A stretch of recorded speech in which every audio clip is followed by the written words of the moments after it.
أعوذ بالله من الشيطان الرجيم بسم الله الرحمن الرحيم بلى من أسلم وجهه لله وهو محسن فله أجره عند ربه ولا خوف عليهم ولا هم يحزنون۔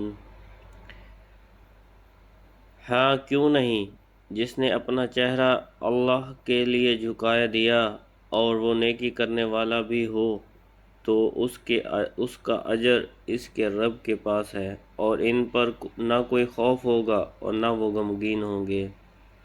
بھلا کیوں نہیں، جنت میں داخلے کا حقیقی معیار ایمان صحیح اور عمل صالح ہے، اور کسی بھی زمانے اور کسی بھی نسل و قوم کا آدمی اگر صحیح ایمان و عمل رکھتا ہے تو وہ جنت میں جائے گا۔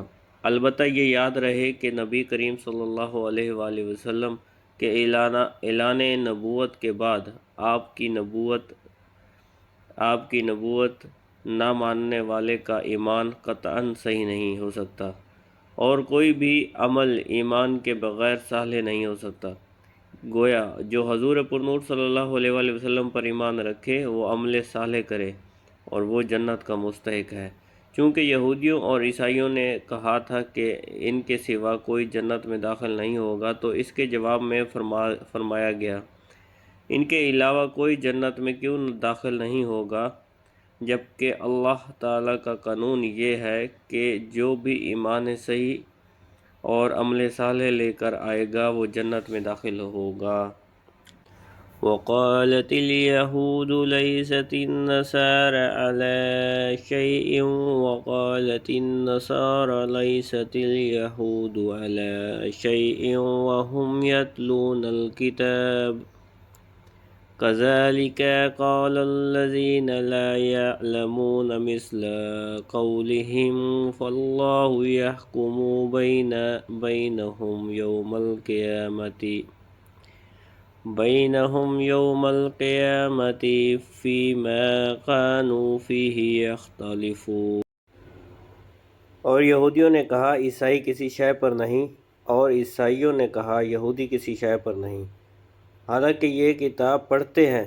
اسی طرح جاہلوں نے ان پہلوں جیسی بات کہی تو اللہ تعالیٰ قیامت کے دن ان میں اس بات کا فیصلہ کر دے گا جس میں یہ جھگڑ رہے ہیں۔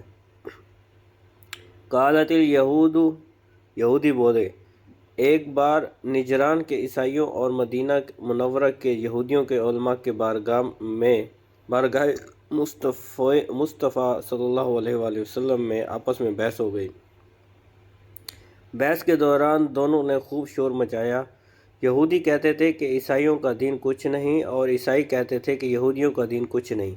اس پر یہ آیت نازل ہوئی، یتلون الکتاب، وہ کتاب پڑھتے ہیں، یعنی علم ہونے کے باوجود یہود و نصارہ نے ایسی جاہلانہ گفتگو کی، حالانکہ انجیل شریف جس کو نصارہ مانتے ہیں اس میں توریت شریف اور حضرت موسیٰ علیہ السلام کی نبوت کی تصدیق ہے، اور توریت جس کو یہودی مانتے ہیں اس میں حضرت عیسیٰ علیہ السلام کی نبوت اور اس میں تمام احکام کی تصدیق ہے جو آپ علیہ السلام کو اللہ تعالیٰ کی طرف سے عطا ہوئے۔ قرآن پڑھ کر عمل نہ کرنے والے مسلمانوں کو تنبیہ۔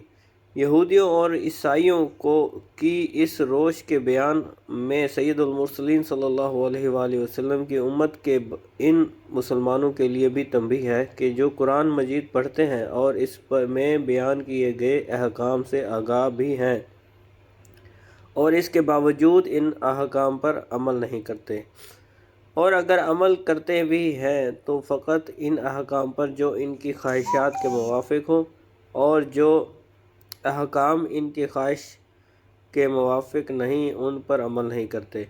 حضرت زیاد بن لبید رضی اللہ تعالیٰ عنہ فرماتے ہیں، حضور اقدس صلی اللہ علیہ وآلہ وسلم نے کسی بات کا تذکرہ فرمایا اور ارشاد فرمایا، یہ اس وقت ہوگا جب کہ علم اٹھ جائے گا۔ میں نے عرض کی، یا رسول اللہ صلی اللہ علیہ وآلہ وسلم، علم کیسے اٹھ جائے گا، حالانکہ ہم قرآن پڑھتے ہیں اور اپنی اولاد کو پڑھاتے ہیں؟ اور وہ اپنی اولاد کو پڑھائیں گے۔ اسی طرح یہ سلسلہ قیامت تک جاری رہے گا۔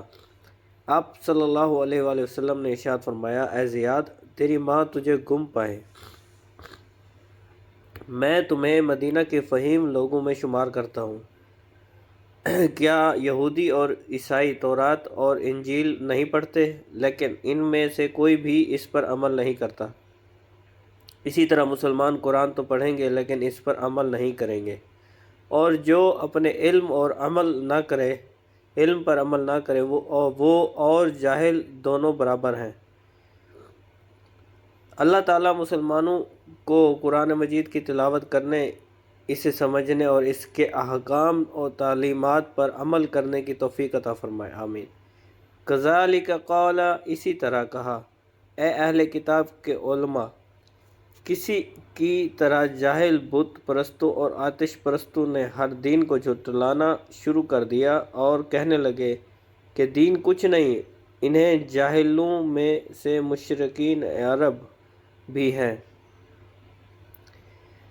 جنہوں نے نبی کریم صلی اللہ علیہ وآلہ وسلم اور آپ کے دین کے بارے میں ایسے ہی کلمات کہے۔